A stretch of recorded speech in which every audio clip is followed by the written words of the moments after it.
بسم اللہ الرحمن الرحیم۔ السلام علیکم۔ کیا آپ کو معلوم ہے کہ اللہ کے دین میں جو شرک شروع ہوا اور توحید میں خلل پڑا، اس کی بنیاد تصویر ہی ہوتی ہے۔ سب سے پہلا جو شرک شروع ہوا وہ نوح علیہ السلام کی قوم میں شروع ہوا۔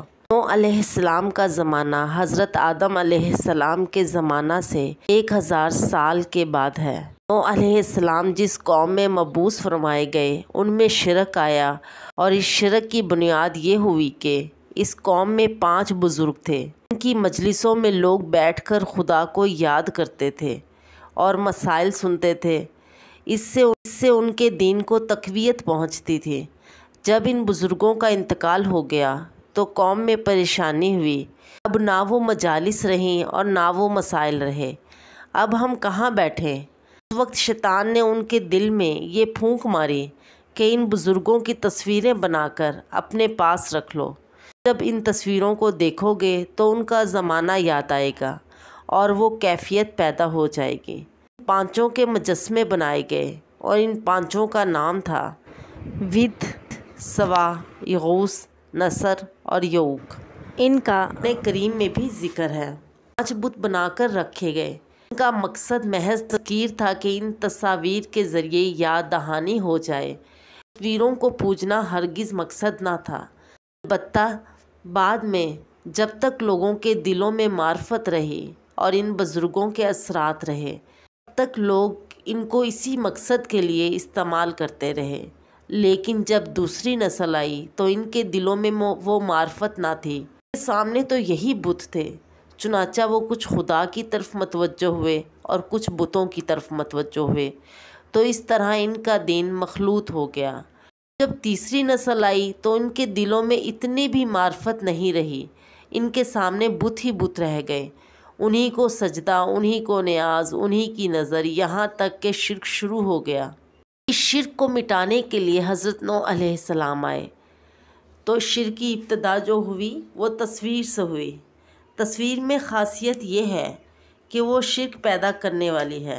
تصویر یا تو ایسی قوم بناتی ہے جو مذہبی قوم ہے اور وہ بزرگوں کی یادگار کے طور پر ایسا کرتی ہے، لیکن آگے چل کر یہی تصویر شرک کا ذریعہ بن جاتی ہے۔ اور اگر قوم مذہبی نہیں ہے اور تصویروں کو محض زینت کے لیے بناتی ہے تو تصویر کی خاصیت یہ ہے کہ آدمی صورتوں میں الجھ کر حقیقت سے دور ہو جاتا ہے۔ اب اس دور میں تصویروں کا غلبہ ہے۔ دیکھا جاتا ہے کہ تصویروں کی وہ قدر و منزلت ہے جو اصلی انسان کی بھی نہیں۔ جو بعض تصویریں پرانی ہیں وہ شاہکار سمجھی جاتی ہیں۔ مالدار لوگ لاکھوں روپیہ لگا کر وہ پرانی تصویریں خریدتے ہیں کہ یہ ایک نایاب چیز ہے اور پرانے زمانے کی ہے۔ حقیقت میں آدمی کے اتنے دام نہیں جو بعد میں ان کی تصویروں کے بنتے ہیں۔ آج کل سینما میں بھی تو تصویریں ہی تصویریں ہیں۔ وہ تصویریں گاتی ہیں، ناچتی ہیں اور ان پر لاکھوں اور کروڑوں روپیہ خرچ ہوتا ہے۔ انسان چاہے بھوکوں مر جائے مگر ان تصویروں کی بڑی عظمت ہے۔